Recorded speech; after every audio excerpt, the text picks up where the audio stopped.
one each. 1, 2. Hello, hello.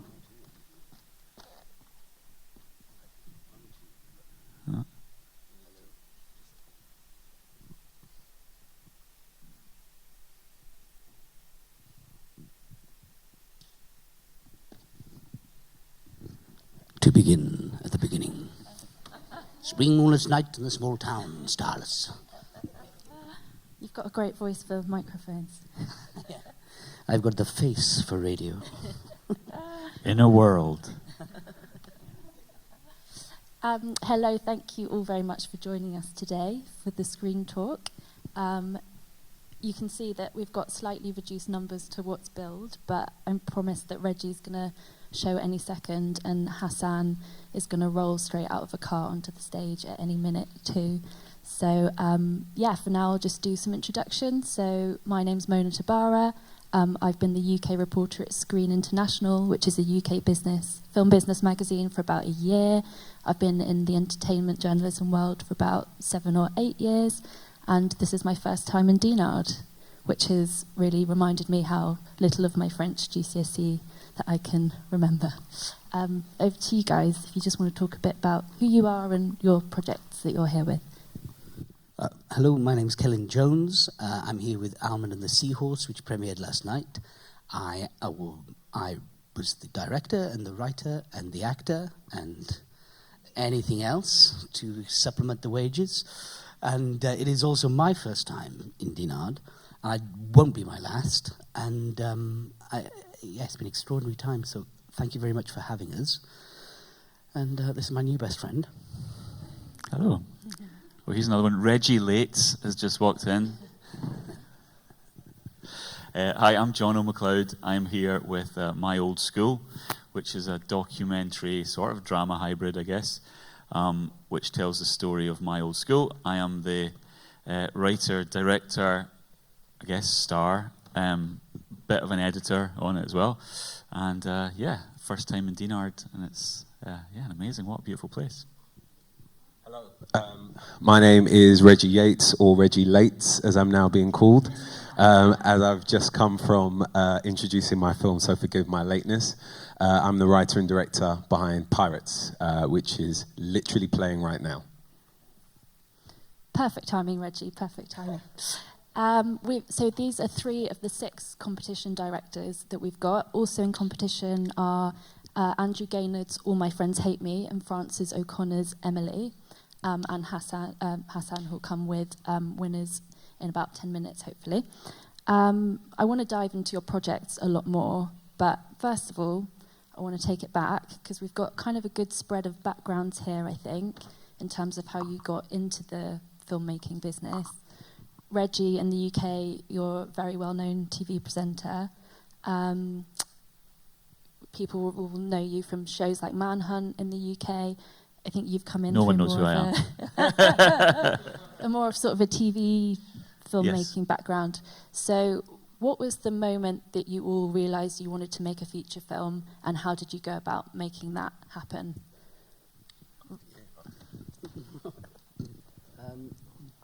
Well, I had... Okay, what did I do? Right.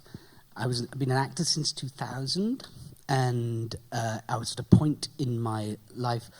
I was going to become a dad. Interestingly, Almond and the Seahorse was originally a play, and it's the last proper play that I was in. And the night before the play was due to rehearse, and I was going to go to Cardiff to start it, my wife came out in the bathroom and showed me a positive stick and said, well, we're going to have a baby. And I was like, okay, the world's just changed for me. And so at that point then, it's not a huge tangent, because at that point I thought, what else can I do? I don't want to be, I want to sort of grow and spread my wings and stuff like that and provide for the family. And it sort of gave birth to a screenwriting career. And so I went to night school and went to study film in sort of London. So couldn't no longer work in the theatre anymore. So I taught. I used to teach in Southeast London, sort of at these sort of referral schools, and working with young people down there. And So I do that in the day, and at night I do it at film school. And then from that, I got my first commission as a writer, and then my production company. Then I got a film with Elijah Wood, where I played Dylan Thomas, and he played John Brennan, and I wrote that, and we produced it, and that was the first of the 5 films, the 5th one being Almond and the Seahorse, to come full circle, natural storyteller. It all started with Almond and the Seahorse, and Almond and the Seahorse brings me here. Oh, and I'm having another baby in a few months' time as well. So congratulations. There you go. Yes, it's crazy. But it was all about growing into the industry, feeling like you had stories to tell, feeling like there were characters that you wanted to play. I had a very kind of strong career. Hey, Hassan, how you doing? Yeah, good to see you. Oh, no worries. And that was it. It was just sort of looking like there were parts that I felt I could play more and not get pigeonholed. At the same time, I had stories I wanted to tell. And then just sort of growing into it from there, really. So sort of a slowly. Well, yeah, what is it, 20 years to become an overnight success in Hollywood, I think, is the line. But it was a natural progression that all came from being an actor, and I think being an actor allowed me to become a writer, it allowed me to become a teacher, it allowed me to become a producer, it allowed me to become a director, but it all stemmed from that one tree trunk of committing to be an actor and seeing how far one can go from that kind of, how many branches you can do, and it's taken me to Dinard and all over the place, and so it's been, the journey ain't over, but hopefully they're making children. Too many kids. Okay, so my background is originally in journalism. I studied broadcast journalism and became an on-screen reporter for Scottish TV News early on. So I was always interviewing people. I'd be going out every day and interviewing people. I was the and finally boy, you know, a fox has climbed a tree, go and report on that. So that was my kind of background. I then moved behind the camera and just worked on various kind of TV productions and latterly just on TV documentary. And it was a festival really that kind of made things change for me. I was just talking to Ed, who made the Amazing Princess Diana documentary that's on. And I got to a stage in my career where I got stuck making like really weird television documentaries about the royal family and their like love of horses and things like stuff that I wasn't that into. I would go to the Sheffield Documentary Festival, and there was quite a division there between the TV documentary people and the film documentary people. And you'd go to parties and stuff, and like I'd be so jealous of these guys that were getting to really focus and make a longer form piece. And I'd always wanted to make a feature doc. And my producer, Olivia, who is one of my producers on the film, had always said to me, John, if you ever make a feature, the Brandon story is your feature. You know, it's a personal story. It's a story of my old high school. That was it. That was how the project kind of came about, basically. Brandon had written a book and was looking to publicise it, and that was how it began. I started in television 30-odd years ago as an actor, as a child actor, and over the course of my career, I've had many lives. If you can think of it, I've probably done it at some point. I've worked in every department at the BBC, including weather, and I've done lots of different things over the years, from making documentaries, hosting primetime TV, acting, hosting radio, but it wasn't until my mid-20s that I kind of got a little bored with being an actor, because I constantly, as I said earlier on today in another talk, I constantly found myself auditioning for the same role, which was the amicable friend of the white lead, which grew quite tired quite quickly, and that led me to write. So I started writing narrative drama, but I was very aware of the reality that the assumption when an actor decides to start writing is that it comes from a place of ego. So I just didn't tell anyone for several years and just got better and better, I believe, and got a lot of the shit out. And then eventually shared with my team something that I'd written, and that ended up becoming the feature film that is showing here. Great. And Hassan, what was your moment where you realised you wanted to be a filmmaker, and how did you then make that happen? Thanks for having me. I'm sorry I was late. I missed my flight yesterday, and we just managed to rush and be on time. You look terrible. Yeah, I'm so sorry. Did you get upgraded in that outfit? I had to change in the car, So basically, I started theaters from age of 10, and I'm originally from Iran. I born in Iran. I moved to Scotland 2003. So I started theater at the age of 10, and I went to art school in Iran, and then started university. Then I moved to Aberdeen to study film and visual culture. So then continued to start making film. I started my first film was a first feature film. I never had done any short film. So my first film shot in Scotland, released in Iran, and just keep continue and writing. And this is my fifth feature film. Couple of them was commercial, released in Iran, and I had one co-production with UK and India and Iran, and there was official entry to Oscar as well. And basically, it's an honor to be here, and that's it. Yeah. And with these projects, I'm keen to learn more about how you developed and got financing for them. Jono, yours is sort of interesting hybrid of animation. There's a dramatic element with Alan Cumming, but it's kind of at its core a doc. How did that come about, and how was it pitching for financing with a project that's a bit less kind of easy to... I mean, yeah, it was easy and it was difficult in that it was easy to get accepted into the meat markets and and it was easy to get the meetings because you had this amazing story to sell. But my concept of how I was going to tell it was the difficult bit, because I was looking to place at the centre of my film a lip sync performance, which has been seen in other films before, but perhaps films that maybe haven't, had as hugely wide an appeal as I was hoping to achieve. In my, a lot of people, I think, met with me expecting an imposter documentary, a true crime dark story, and I was keen on making a high school movie, and so there was a bit of disconnect there. And so I found that I was having lots of meetings with people, and then no money was appearing, and so it took a long time. And between myself and my producers, we basically funded ourselves. We got a little bit of investment from Screen Scotland, the funding body in Scotland, but we got ourselves to Sundance with that and with our own investment, basically, and then off the back of that, we managed to secure further funding. And at what point did you decide to bring the animation element in, the sort of Daria-style cartoon? Like, it's literally the last thing I did.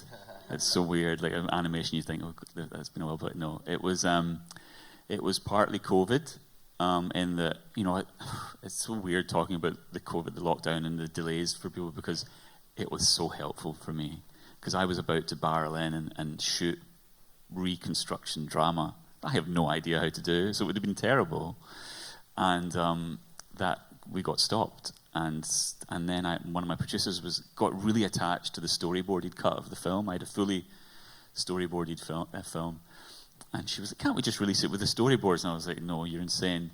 But I was watching a show on Disney Plus actually called WandaVision, which each episode of that Marvel show really successfully recreates a specific period in American sitcom history. And the production design is just amazing and everything. And that got me thinking, well, is there a cheap animation version of that? And I suddenly had this realization that Brandon, my high school classmate, had walked into our classroom with big curly hair, glasses, a very monotone North American accent, and he was Daria, this kind of icon of 90s animation, MTV's Daria. And so once I realized that, I was like, got on the phone to my animation crew in Scotland and said, "Can we do this? Can we afford this?" And we could. And how long was development for you? For the whole film? Yeah. So it's the awful thing is I've now spent as long making and promoting this film as I did at the bloody school. So it's coming on for 6 years now, yeah. And Reggie, what about you? What was your experience of development? Did you find getting financing easier because you are a household name, or harder because people didn't necessarily? I think regardless of who you are, it's going to be hard and it's going to be work. I recognised that I needed to sort of sing for my supper, and I decided to try and make it as easy for myself as I could. So I made several short films first. I started out by financing them myself, putting some money away, calling in 1,000,001 favours, and 4 short films later, BBC Film greenlit me to feature script for my first feature. And that was in development for a little while, but you ask anyone who's making a low-budget film what it takes to go through, or the sort of mill that you go through in getting to the actual stage of making your first film. It's crazy. So I made a short film with BBC Film, was told on my last day of shooting, congratulations, you're going to script on the feature version of the short. I went away and wrote that, delivered it to the head of BBC Film. She said, congratulations, I love this script. Here's some notes. Went away, came back with the notes. She said, unfortunately, I'm leaving BBC Film, but I'm going to pass this over. This was Christine Lang, and she left and went to Steve Coogan's company, Baby Cow. So she left and she passed it over to Joe Oppenheimer. He read it, he loved it, he gave me some notes. I went away, came back with the notes. He then said, this is fantastic, unfortunately, I'm leaving. So I'm going to pass this over to my replacement, Rose. Rose has left BBC Film, she's now at A24, but Rose at the time read my script. I organised a meeting, I sat back down with Rose, and Rose said, congratulations, this is lovely, but I don't want to make this film. So I then she said, can you deliver me a film that does X, Y, and Z? And I said, actually, yeah, I've got something. And I pitched it, and she said, cool, if you can write that for me within the next 2 to 3 months, you'll be on set within a year. And she was true to her word.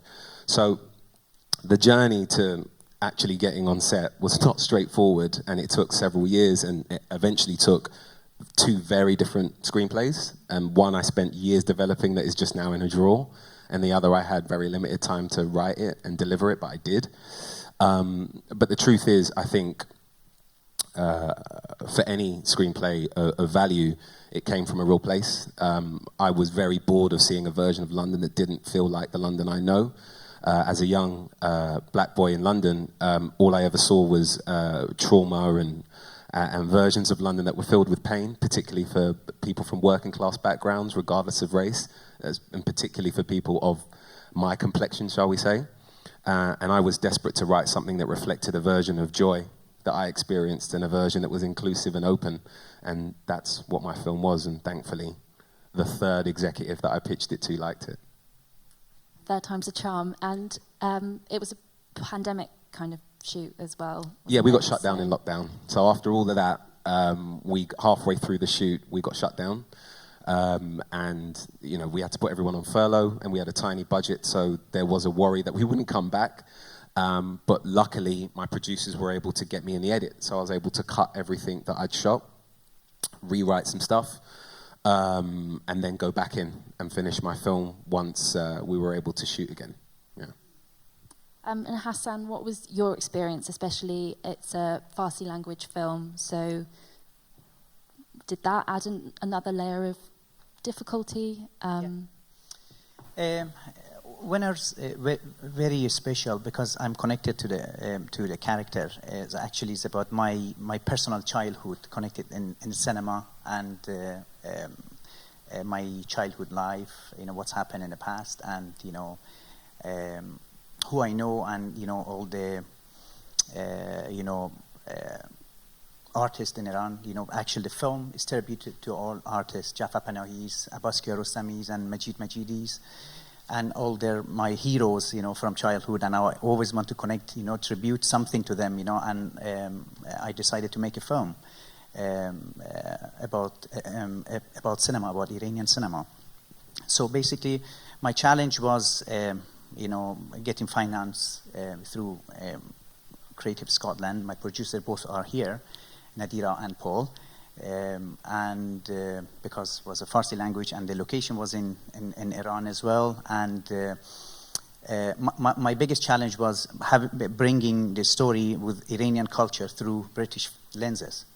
So that's something, it's very challenging for me, and I didn't know if I can manage to do it or no, because you just don't want to bring another Iranian film in the UK and make it another Iranian film in UK, just being resident in the UK, So I had to, create a, vision, a British film.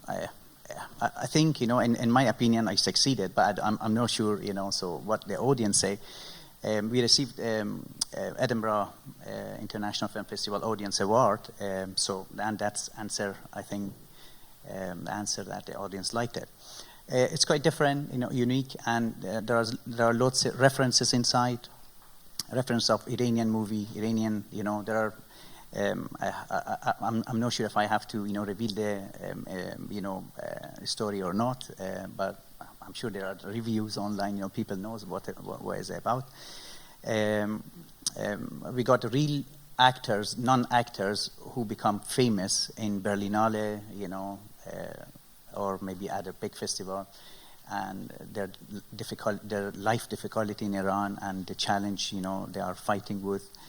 And it's kind of charming, and it's not a sad movie, no Iranian sad movie, but it kind of, the sadness is still there, and deeply is inside the movie, but I think it's a charming movie, and because it's connected with myself, I really wanted this project, happening, and here we are just managed to finance it, through Creative Scotland, and they were supporting all the way through, so, and I'm very happy for that.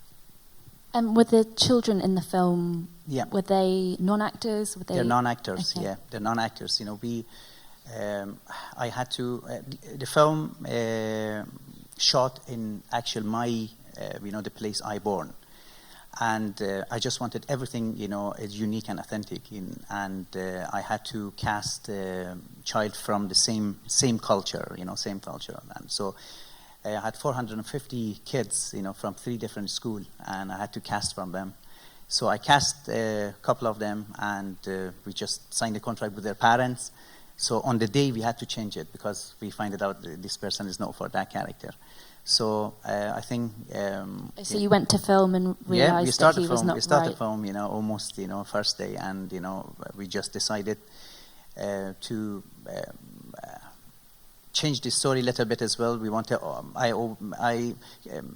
Personally, I'm connected with the Afghani people in Iran. I always want to bring the Afghani family in Iran as well. So on the day of shooting, I changed the script. So I bring Afghani, family into the script, and I change the main character, from one to another. So I think they did a great job, and it's kind of outstanding in the film. Yeah.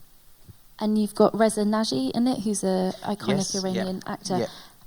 How did you manage to get him on board? Because I feel like it's very important for if you want to give a little synopsis of what your film's about, no but it's quite important. Basically, there's a lost statute, Oscar statute. If you remember, Mr. Askar Farhadi couldn't go to Oscar, actually boycotted because of Trump travel ban, 5-country travel ban. His Oscar delivered to him in Cannes. So the story starts from the time the Oscars coming to Iran, and there's a celebration happening in Iran to hand over the Oscar. On the way to going to the museum, the statue get lost. So somehow the statue is coming in the hand of 2 little kids, and the journey of the Oscars getting back to the owner.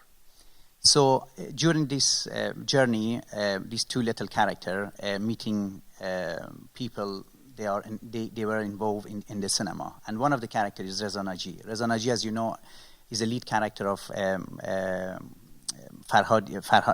Majidi's movie, most of Majid Majidi's movie. And he's an award winner. He's got silver bear of Berlinale, and basically he has a difficulty in Iran, the way he got famous, because he got famous very quickly, and he needed to shift his fame and his life from one level to different level, and he didn't have the money for it. So basically his life challenge pictured in my movie as well, and I had to had several meetings with him and get his life. It was really hard for him to reveal his difficulty, but so I managed to get his life into the picture too. And Kellen, what about you? How did you go about getting financing and piecing? The only time I've had a script commissioned was my first ever script, which has never been made. From that point on, I have written and developed and produced every project that we've ever made. So I've raised the money for everything. So I've never had anybody involved in the early process. So I'll write the script and I will package it up and I will put the team together and I'll put the actors together and I will raise the money for the development with my production company, Manners Birds.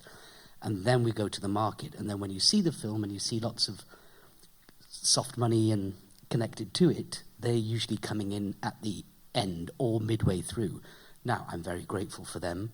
I'm not annoyed at them at all. That's just my process. My process, or the way that I've done it, is from a blank page to the final frame, we put it together. This is, out of the 5 films we've done, the first one was the Elijah Wood, Dylan Thomas movie. The second one was Peter Mullen and Gerard Butler's Keepers, which was called The Vanishing. And then we made 6 Minutes to Midnight with Eddie Izzard and Judi Dench and Jim Broadbent. And we also did an American comedy with Diane Keaton. And this film here is my directorial debut, but the 5th one of the company. But every one started with no investment, a blank page, and going on this journey from day one. But coming from the angle of I love actors and I love an audience. And I'm always looking at the audience and I'm always thinking about the actors and how amazing they can be. So for me, it's really important to create something that actors want to play, and maybe it's something that they haven't played before, like Rebel Wilson last night, or Charlotte, a very different Charlotte Gainsbourg in the film. And because as an actor, I know what it's like to play something different, so just as one can feel like, you want to create, you want to show other, aspects of yourself as an actor. Yeah, it was, and then it went to sales markets and pre-sales, and then COVID hit, and then everything came crashing down, and then, there were things like where it was pre-sold on aeroplanes, every aeroplane on the planet was grounded, so that money no longer existed anymore. It's a dogfight, but it's a dogfight that I like having because it's worth the work. And we filmed during COVID, and COVID changed very much a lot of the filming and stuff like that. There were things that you could do and you couldn't do. Nobody wants to hear about that because the most important thing is the film and the audience. But it all started with just a drive to make it happen. If you're in a fight, you want me on your side, is what I kind of want to take a moment to acknowledge the fact that, I've got an all-male panel with me today, and of the 6 films in competition, only 1 is female-directed. So I just want to explore a bit what you think the biggest barriers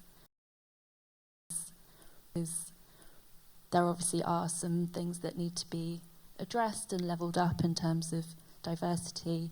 What do you guys think? Maybe starting with you, Kellen. Opportunity. Yeah. Create opportunity. Create it for yourself. Create it for others. Start telling stories. That's what we did. And as in terms of female filmmakers, more films take those risks, facilitate other people, get behind other people. We can all do it together. And at the same time, and also don't say female filmmakers can only tell female stories. The most masculine films are directed by Catherine Bigelow. So I think opportunity, and that can only happen from within, and supporting each other is what I think. Yeah, I agree. But the opportunity thing goes way back. Like for me, I'm the only person in my high school class that became a filmmaker, so in terms of telling this story, it fell to me. But there was another person in my film who could have made this film. Her name's Nicola. She's pretty much at the heart of the film. It was one of the first interviewees that I interviewed. And when we were at school, Nicola wanted to be a journalist, the same as me. But when the story broke about Brandon, our story, the journalist descended on Nicola in particular, and she hated it so much that she withdrew her applications to journalism school, and it completely changed her life. And you know, she has a job now. She's a DJ now, and she enjoys her life. But it's that kind of weird sliding doors thing of that being so off-putting for her. So, and you know, and the toxicness, I guess, of the media and stuff at the time was what put her off. So I can only hope that that's changed to some extent. But yeah, you're right. There's a bunch of guys sat here talking to you. So what does that say? I think the minute that you put somebody's race or gender before their career choice, you're limiting who might be interested in said career choice. For me, it's just about storytelling, and it's about being broad enough in your outreach to find different stories from different people. I spoke earlier about this. You know, I grew up in an area where I went to school. We spoke 11 languages. I'm very fortunate to have been born and raised in London, and I don't know anything other than being in a diverse environment, learning about different races, religions, and culture, and I have a hunger for that. I want to know those things. The people in positions of power, unfortunately, don't necessarily have the same hunger. As much as I have empathy for their perspective, I also believe that there needs to be a return in the empathy for the voices that exist that aren't being given the forum to do so. And again, that is regardless of race, religion, gender, or sexuality. So I know that I come to the table because of my background with the perspective that I have. I'm all about empowering other people. I continue to mentor and I continue to empower people whenever I have a film set. And I just would like to see the industry reflect a similar perspective. But again, I understand where I come from. I have no choice but to see the world through those eyes. I just hope that the industry starts to see the world through a similar perspective. So do you feel like changes higher up need to be Oh, made? yeah. Oh, yeah. I could monologue about that for hours, but I won't bore you. But it's just a bit boring, really, when, you know, you are pitching. I mean, not to draw a line across the Atlantic, but making a small British independent film, it's just a consistency of executive that you meet versus moving into my second and third features in the US. I have never sat across the table from so many different people, predominantly female executives, and every race, gender, sexuality, and orientation you can think of.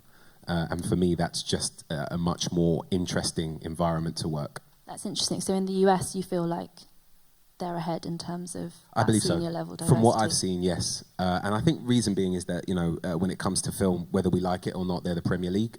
So I think that there is more of a demand on Hollywood to make those changes sooner.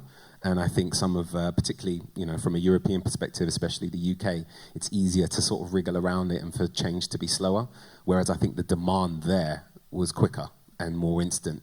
And the result, I felt, in no time at all.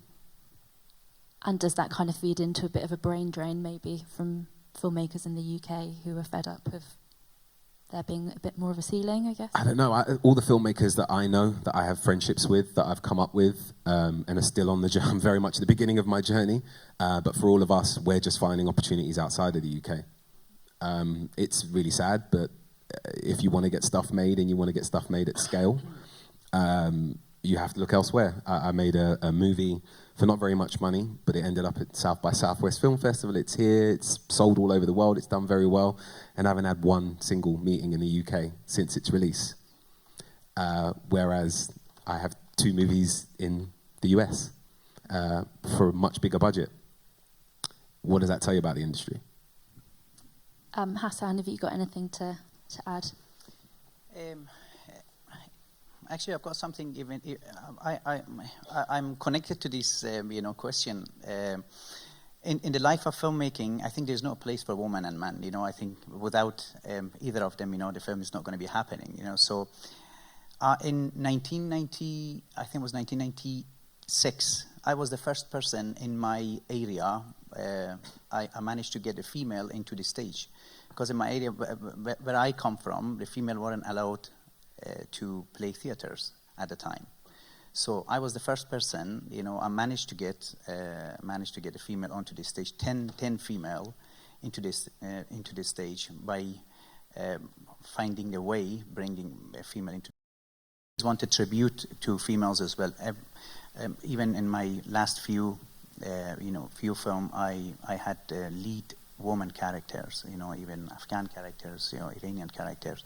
I always tributed whatever I could. I think we need to make more recognition, for women's story, and bringing more women's right into the film as well. So what's happening in the world at the moment, I think is kind of up-to-date question, and I think this is the right of the woman and man has to be recognized equally. And how are you feeling with the kind of spotlight that's being put on Iran at the moment? And this situation in Iran at the moment, it's really bad, when you hear about, the morality of police, so what's happening to Mahsa Amini's. We all condemned in that, and there should be a solution for this. But, the reaction of people, the anger of people is just about, it's just kicking off because they want to make a recognition, for tolerance and to be equal, for the woman's right, and has to be recognized. I think that's why Mahsa Amini's sad death, it's not only the reason for people's coming out. It's just kicking the situation. They wanted to recognize more a woman's right and equality. And I hope there would be a solution on this, So, and we're all hoping, there will be a solution on this. And I personally always, support any campaign for women's right, because I do a film for women's right, So it doesn't matter where people campaigning, anywhere in the world, could be Iran, could be anywhere, I will support that, But unfortunately, this situation happened in Iran, As I said, that was just a kick, and the reaction, from anger, and the anger from people was just because of, recognition, They just wanted everybody to recognize the woman's right, yeah. Thank you for sharing that. I also wanted to pick up on something you were just talking about there, Reggie, about going to America for your next project. Are those projects, are you talking to streamers, studios? Where do you see your projects living? All of the above, really. To be honest with you, the aspiration is to just make stories that get seen by as many people as possible. I think we can all agree with that. We all just want to tell our stories to as big an audience as we can find, and that's the ambition.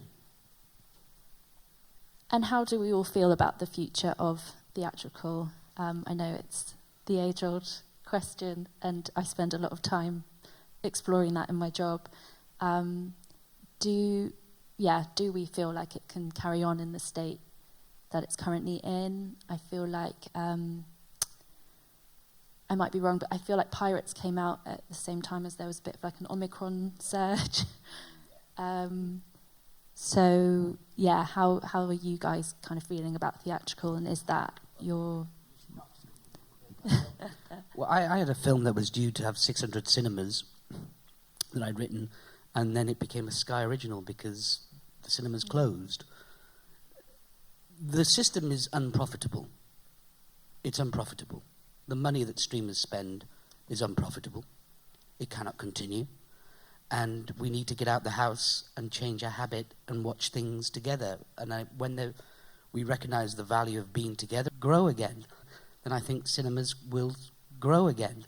Streamers are a great backup for when things do happen, because you have a platform, and how wonderful independent films can live a little bit longer, than they used to on a platform. So there are benefits from it. They can't keep spending the money that they're spending at all, because, again, it's unprofitable.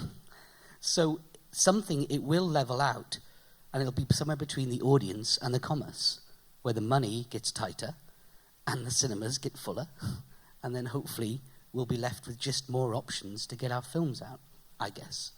Sorry if that sounds hopelessly simplistic, but having produced a film that got saved by a streamer, and then produced a film that opened at 2,500 cinemas in America, which was the comedy that we did, and then to my first independent film that sort of played in 2 cinemas, and then had nowhere to go because there was no available streaming thing. So, you know, very, very bad and very, very good doesn't last for very, very long.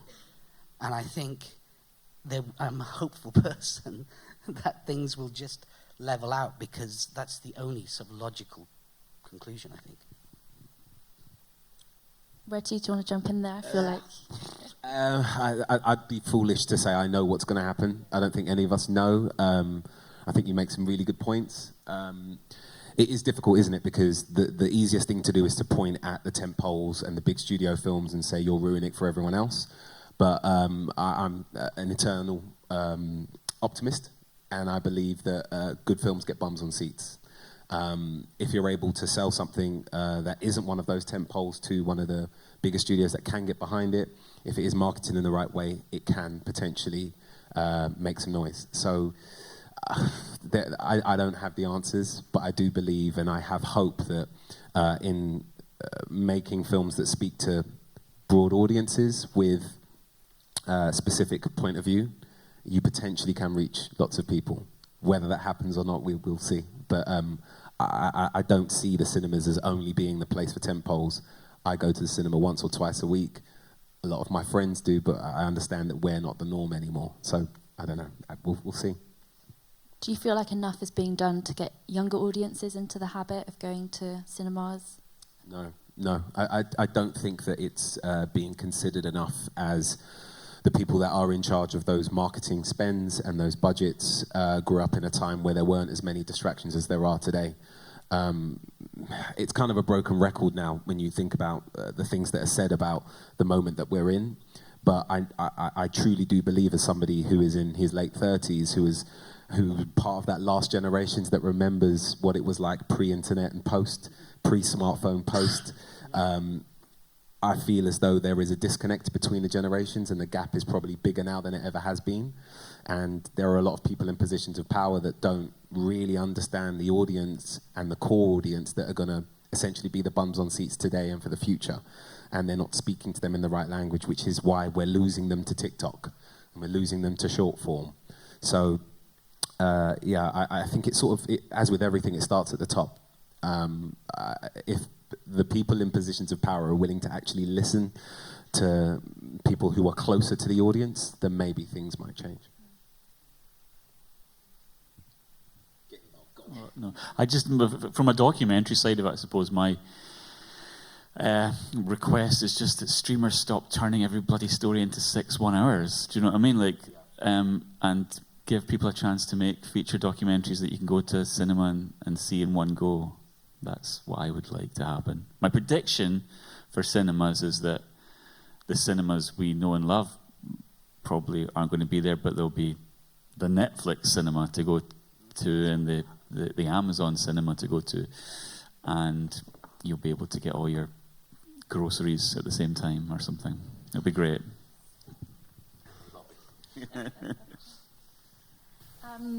And what about film festivals? What role do you see that as playing in kind of the life cycle of your film? Like, you won the audience award at Edinburgh.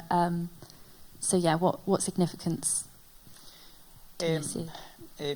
Making good film, for audience and festival is really hard, especially, I'm sitting in different, places compared to my friend's director, because I'm dealing with 2 different countries, and I do not want to lose my home country as well, and which bring me a censorship.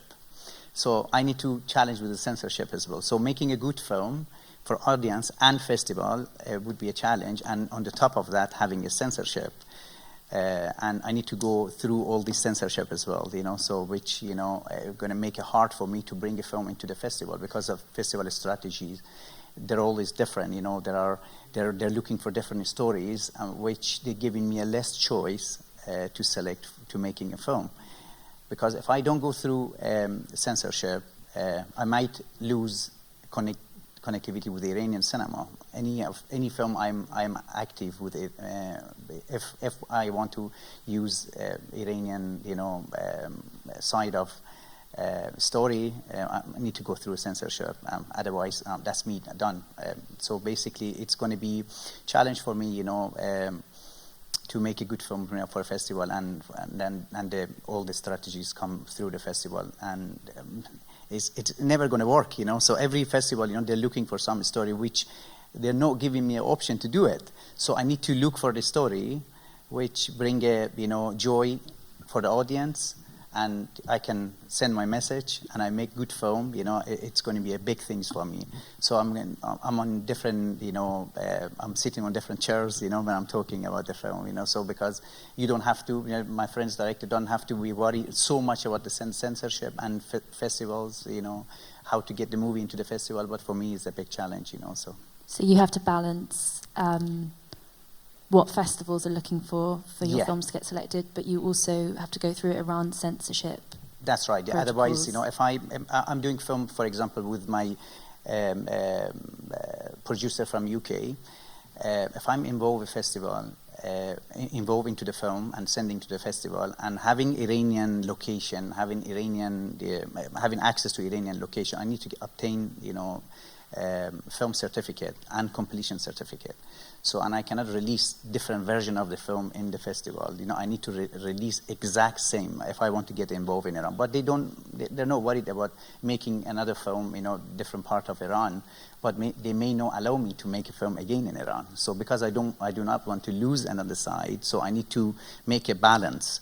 So I come up with this story, pass the censorship, pass all the,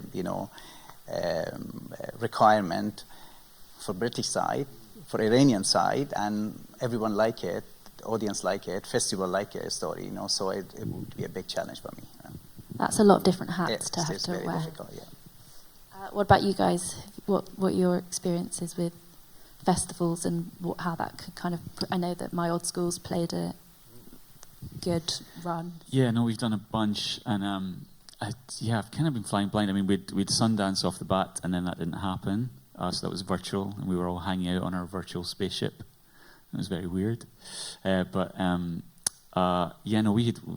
off the bat, we did the Glasgow Film Festival. And I think actually that's something that I've found, especially with my film, is knowing how films can work for a local audience, for a really specific audience. We've got the Glasgow Film Theatre, which is our kind of main cinema in Glasgow. We screened there for the Glasgow Film Festival. And then when we opened across the UK, we opened there as well. Something like, it's either 40 or 50% of our entire UK box office came from that one cinema. We're now their second biggest box office of all time. So it's like, there's something to be, but the big Cineworld or whatever in Glasgow didn't take us because they weren't taking us as part of the chain. So they lost out on quite a bit of box office take because this small independent cinema was able to program and know that they could keep this film on week after week. They kept renewing us. So, there's something to be said for that. And should my film turn a profit, it will be because the people of Glasgow came out for me, yeah. Thank you, Glasgow. Cheers. So do you think that also feeds into what we were talking about before with the future of theatrical, that actually more focused local filmmaking and then distribution attached to that could be a way of sort of seeing theatrical continuing more? I'm the baby director on this panel. I don't know. Yes, I know. So this is my first run at film festivals. Pirates, my movie played at South by Southwest, and it's played here, and that's it. And what I feel that has done for my cast and myself is galvanise us in a way that I don't think any of us really expected it to. From a very selfish perspective, meeting your peers and meeting your tribe, as it were, being able to just have a coffee with people who have the same ambitions and intentions as you are incredible for you as a filmmaker. As a film goer, I do think that film festivals traditionally are quite closed in a lot of ways. They don't really speak to general audiences enough. At lunch, I was having a conversation with someone from Rolling Stone France who actually is looking at doing something quite cool with South by Southwest internationally. And I was begging her to program it in a way that speaks to younger audiences and broader audiences, because cinephiles are what we all were before we actually got involved in the business. How do you speak to that next generation of cinephiles? It's through film festivals, it's seeing things early, it's Q&As, it's actually communicating and engaging with audiences and filmmakers in both directions. I think so long as we are making film a highbrow and exclusive art form, you're ruling out a whole heap of people. And I just feel as though as a kid that found a lot of my film experiences through VHS, what is the equivalent of that? What is the earliest point of entry for the next wave of filmmaker? And we need to speak to them in a language that they understand. What was your favourite VHS tape that you had? It was Coming to America, which I've seen Great choice. Over 1,000 times, I'm sure. That's 2,000 on the panel. I think festivals are brilliant when you get in them and very sad when you don't. But, I mean, the bonus of film festivals is that it gives your film a North Star and a focus, especially a small independent film. Whereas, like my film, Arm and the Seahorse, we had a world premiere beginning of the week at Zurich Film Festival, where we were able to have all the cast there and, you know, everybody came out and all the timings worked. There is no way that a distributor would be able to give the same amount of, money in on that sort of, they would never give you a premiere like that. They would never spend the money because they'd find it very difficult to get that money back. It's, films are mortgages. It's like buying a house. You borrow the money and the money has to go back. It's as simple as that. You know what I mean? Focus on talent. Talent gets you the money to make the film makes money, you make another film. In its simplest terms. Female filmmakers, we should be bridging that gap between talent that gets it financed and opportunity for for female filmmakers, and then things get made. Because if that circle is, it works. Sorry to be overly simplistic, but festivals I think are brilliant because they give you film a focus, but at the same time, there are brilliant films that it's a taste thing. Some films don't fit into a certain type of festival, and you can't take that personally. And no filmmaker should take it personally because they have their identity and their audience. So I say film festivals are a brilliant thing on the grassroots level, what Reggie was talking about. It's about making the whole industry accessible. One of the great pleasures of my life is that I'm an ambassador for a charity called Interfilm in the UK. And that is about showing that there are a myriad of jobs available to young people in the film industry, not just directing a film or starring in it or the camera operator, but actually 100 brilliant jobs that are just there for the taking. That it is an industry and a viable industry that does want them and they can engage with. So it's almost like it's across it's across the whole kind of spectrum of the film industry. That if on the grassroots level we can say, come in, the water's warm, hopefully we'll start seeing some change. So sorry, there was two answers to one question. Loved it. I'm going to open up to the floor for some questions, but before I do, I just want to quickly ask you all what projects you've got coming up, what you're working on at the moment. Shall I start with? I'll start with you, Hassan. No problem. I'm actually working a new project to do with autism. And again, it's a small family based in Iran, and start pitching it again. So my producer, I think they're going to look at me now. So we're pitching for money, and so it's kind of it's a sad story. Sad story is about the difficulty of autism. The situation they have in Iran and the small families drama happening. It's shaping up at the moment, so we're just hoping we'll see what's happening to the winners and continue to making that. I'm currently working on two films. The first is a heist movie centered around a Ghanaian family across 3 continents, the UK, the US, and Africa, Ghana to be specific. And it's a very much genre movie with a family drama Trojan horse in the center of it. and that's with a US studio, which is quite exciting. And I'm also writing at the moment a biopic about a guy called Dwayne Fields, who is the first Black Briton to walk the North Pole. But his journey starts in Jamaica, and then he has some of the most crazy experiences in London, and then he ends up achieving this incredible thing. So that is for another company that, we'll be making next year. And are they with a view for theatrical, streaming? Aren't they the same thing today? I mean, yes is the answer. Yes to both. All of the above. All of the above. What about you, Jono? God.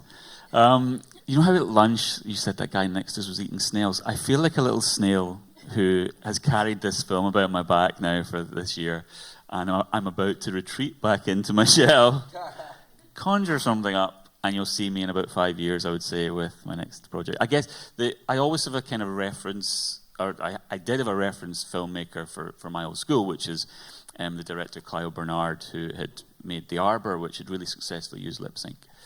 And so at the moment, I'm really I'm getting into an obsession with Joanna Hogg and The Souvenir and what she did with that and everything. So I'm watching that, and then I'm going to disappear and then reappear. maybe drama, maybe a movie. Yeah, I think so. I feel like a kind of empty husk after making this documentary that's so personal that I'm interested and terrified at the thought of trying narrative. Somebody sent me recently this clip of David Bowie, and he's talking about how the best art is made, and he says that it's made when it's that feeling of when you walk out into the sea and the moment when your feet lose the bottom and you feel a little bit scared. That's when the good stuff comes. So I'm going to try that.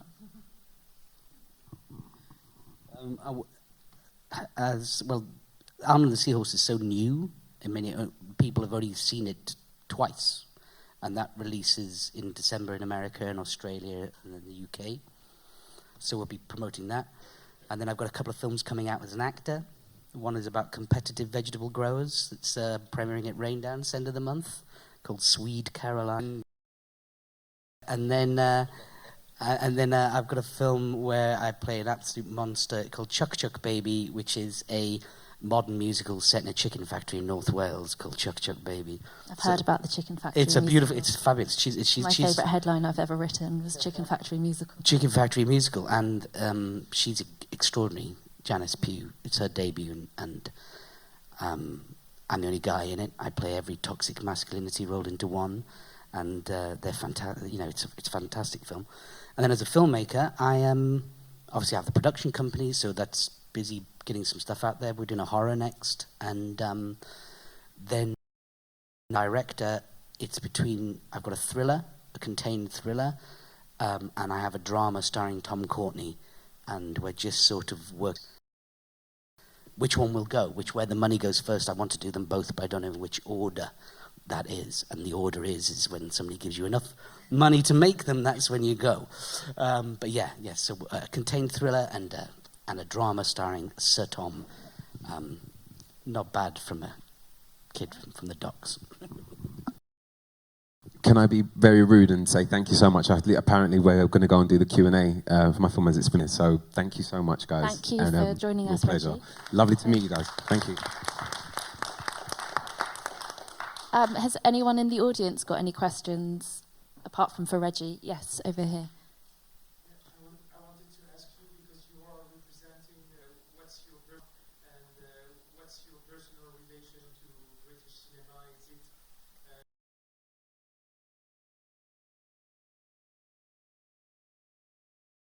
or is it something that you don't relate to or connect with, or is it something that you want to change?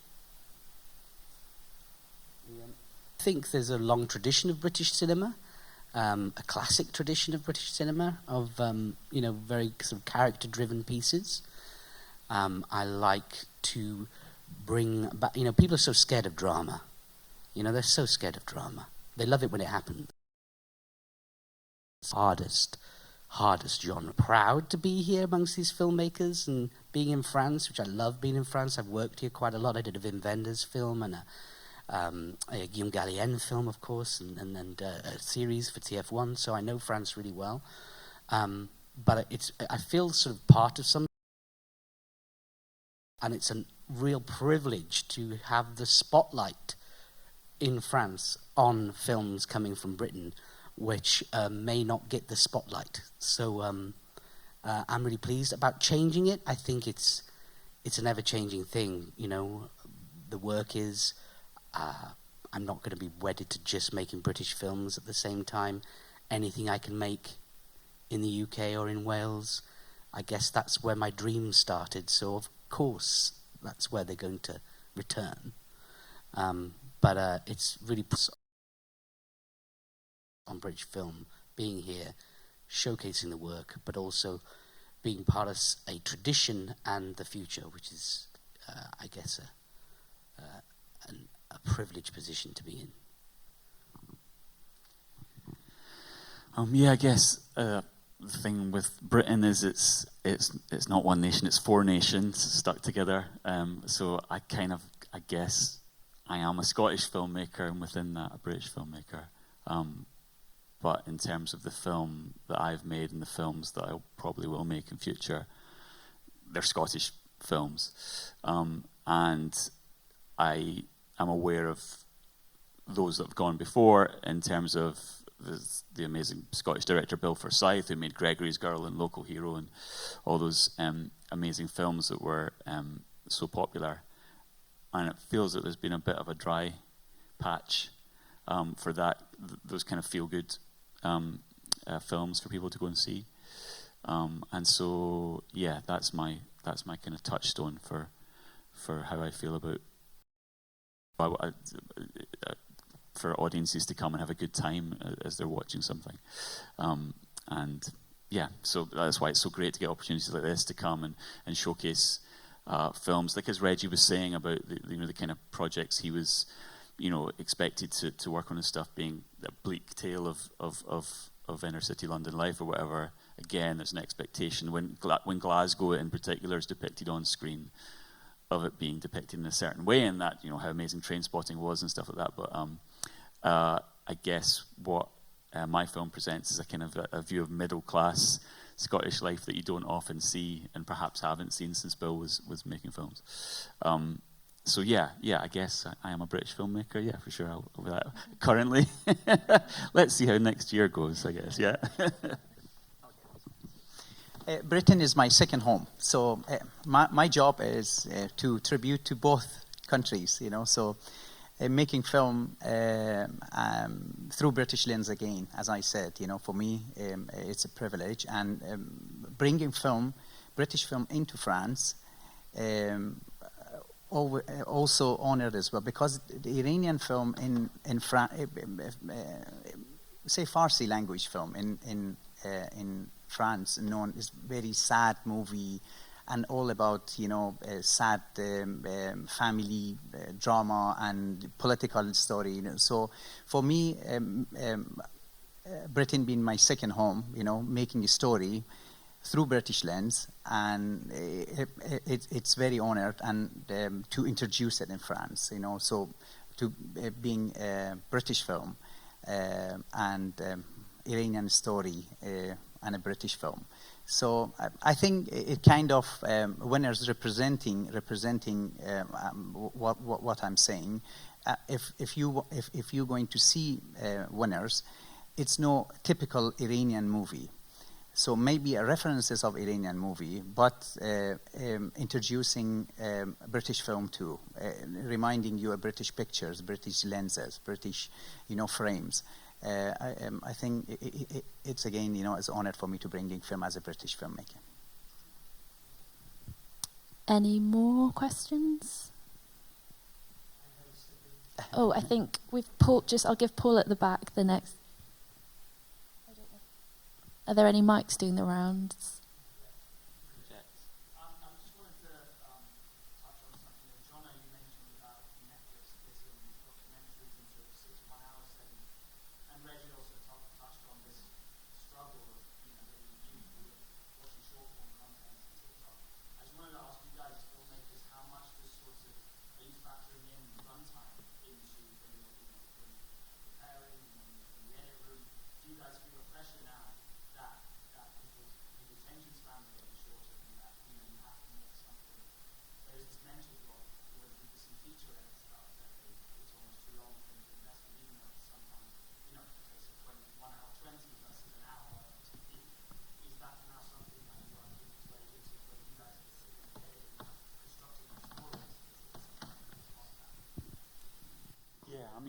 I had that criticism to some extent with my film. I'm 104 minutes, and so I guess the expectation that a film should these days be 90. But then to me, it's like, if you're going to watch 90 minutes, then there's an extra 10 minutes, 5 minutes of a Lulu song at the end. It's just so weird. It's hard to get my head around that because, I found myself recently on the 4th hour of a documentary series about women's leggings. Did anybody see that on Amazon? I've heard about that. Yeah, and I suddenly realised this is my 4th hour watching this story about women's leggings sales.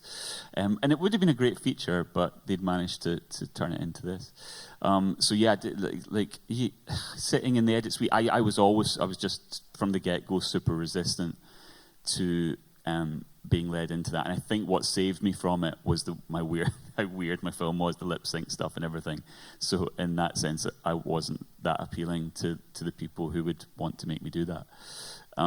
So I can't. To be honest, I can't get my head around that disconnect between what length do you make something for an audience who are watching 45-second TikToks. I'm so old and out of it that I do not have the answer to that question. I don't have TikTok. I'm stuffed. But do you think we don't give young people enough credit? We just assume that because they enjoy short TikToks, they won't enjoy longer. Do you think that's also a bit of a problem?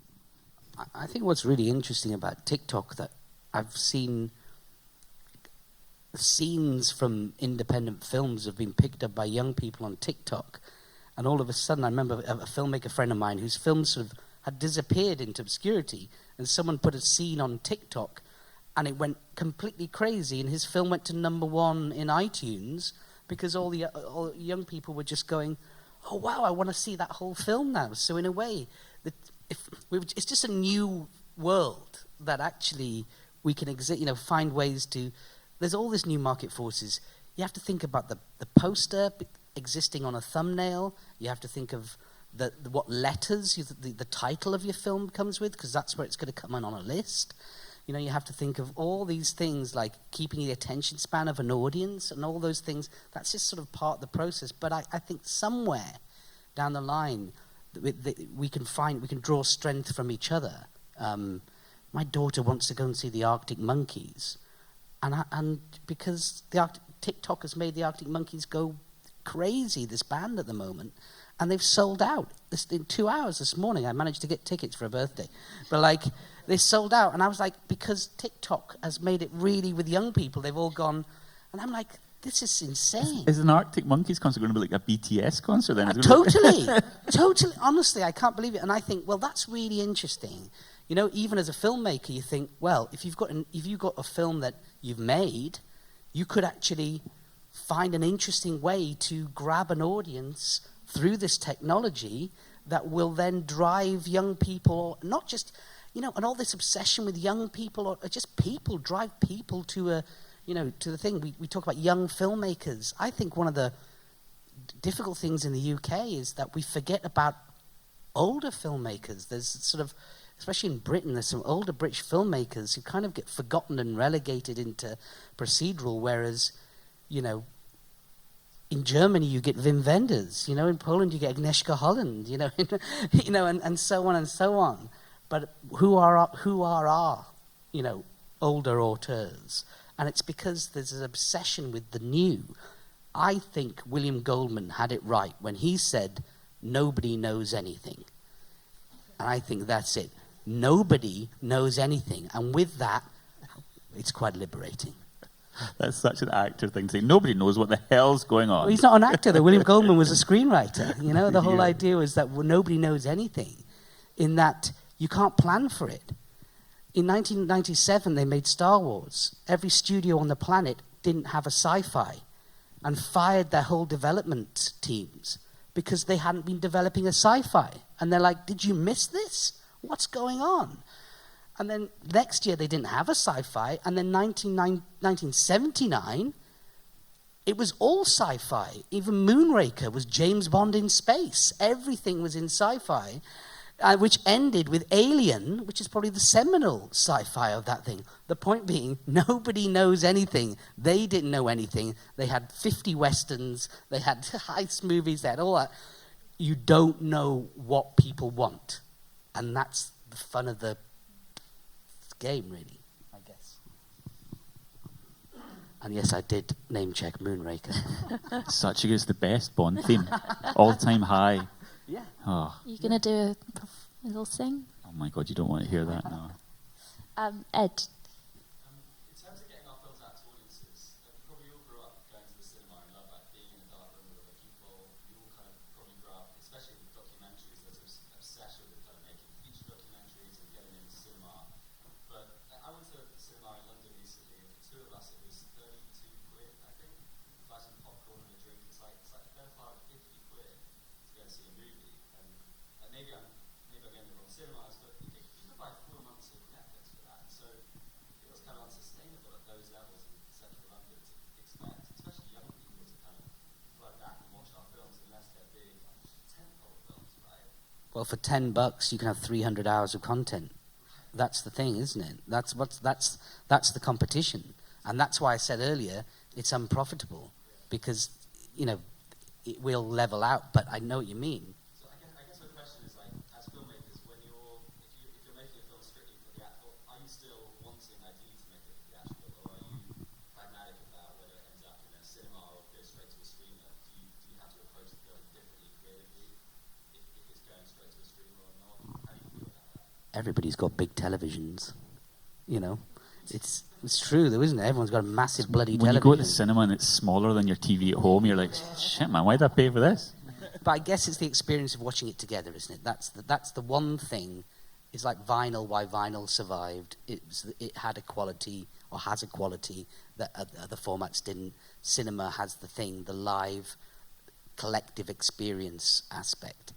And when we recognise the value of that, and we put a value on that, then I think hopefully there's a robust sort of thing to lean into. But I totally agree with you. I mean, it's an expensive night out, going to the cinema.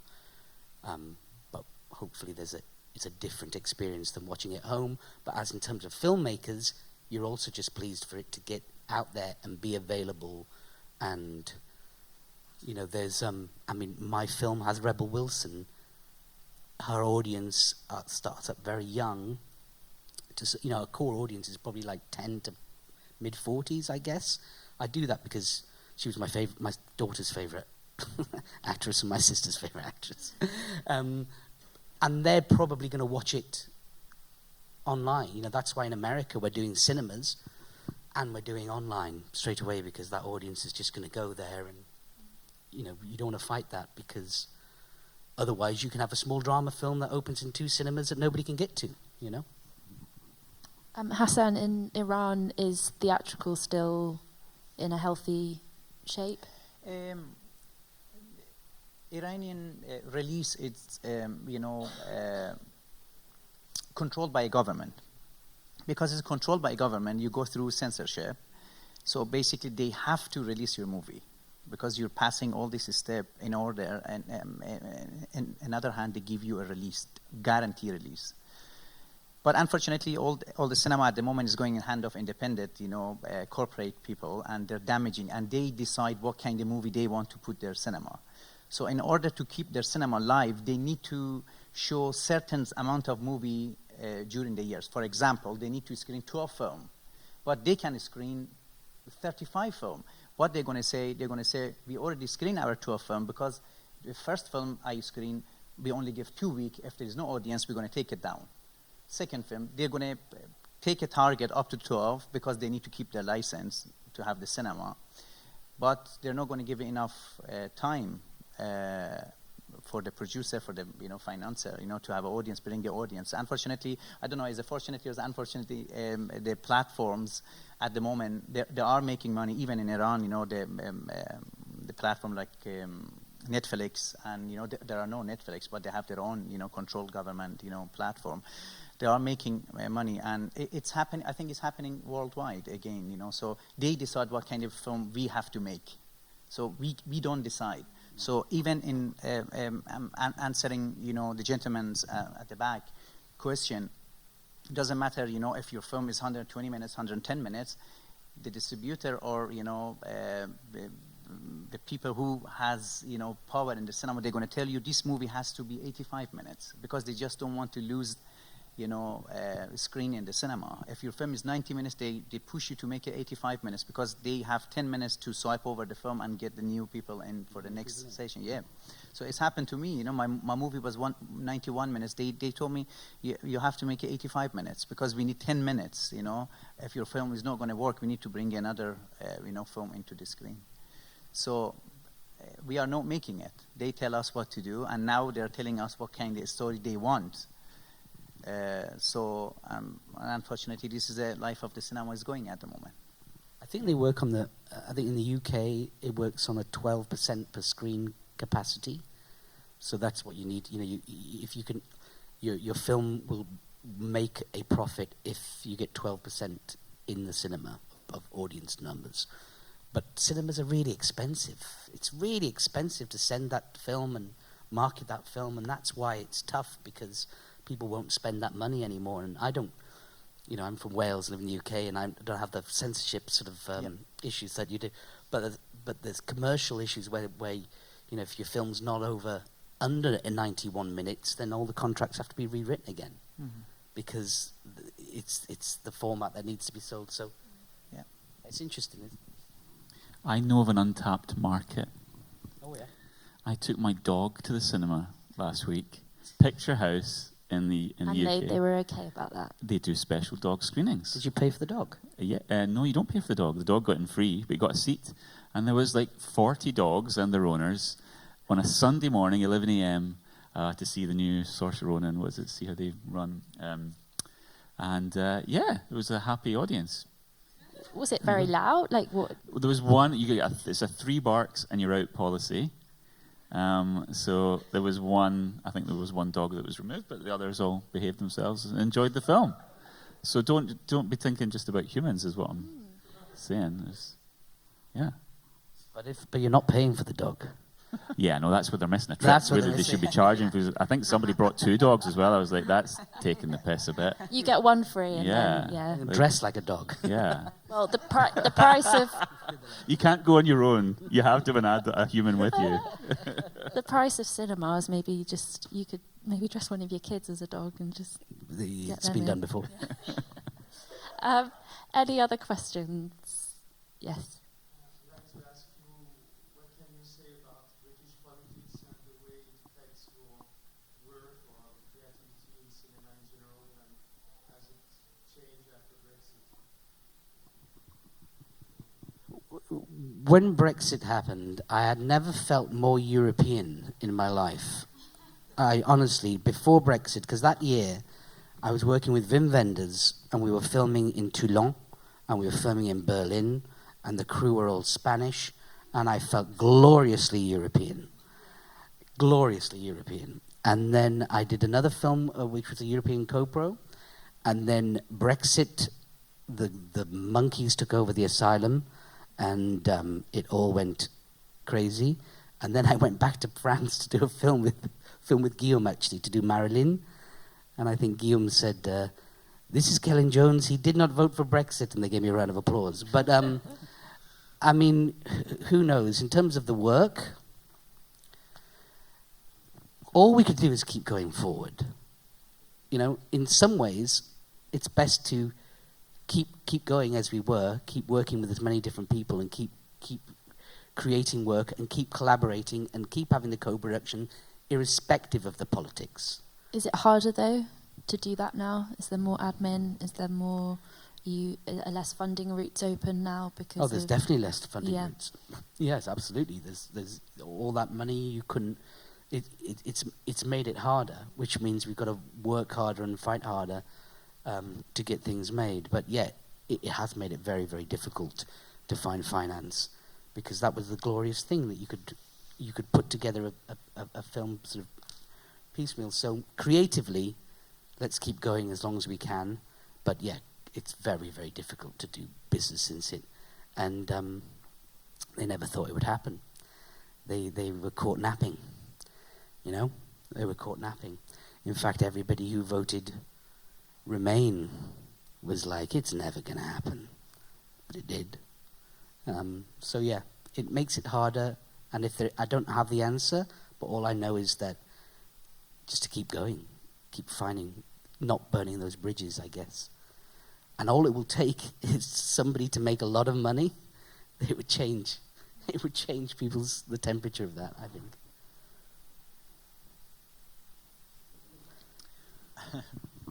I had a personal experience on this again. I had a financier, from Belgium. They want to, finance my film because of Brexit. It never happened. So I was talking to him, and they said, "Oh, I'm sorry, the Brexit's happened. It's not going to, because he wanted to go through his company. There was some of his money could attribute it to cultural things. So it never happened. So definitely." Impact, is a big thing, So we all, we never thought this is going to be happen, So it's happened again, So we all, I personally voted to remain, but unfortunately, the political way, I remember when Scotland voted to remain within Britain, just away from the Brexit. There was a message coming day after. Scotland decided not to be independent. So the way they introducing, they presenting, they're pushing people to do something, So, and they, so next thing is Brexit happening, So they're pushing people, by playing by word, So, yeah. Jono, have you got anything? I mean, yeah, man, it's just frustrating for everyone, but it is particularly frustrating for Scottish filmmakers. Yeah. Actually, it's just, it is what it is, and you have to plug on and see what the future brings. Yeah. Any other questions? Or should we leave it there? Thank you, everyone, for coming today, and thank you to my wonderful filmmakers for... Thank you. Thank you, guys. Thank you very much.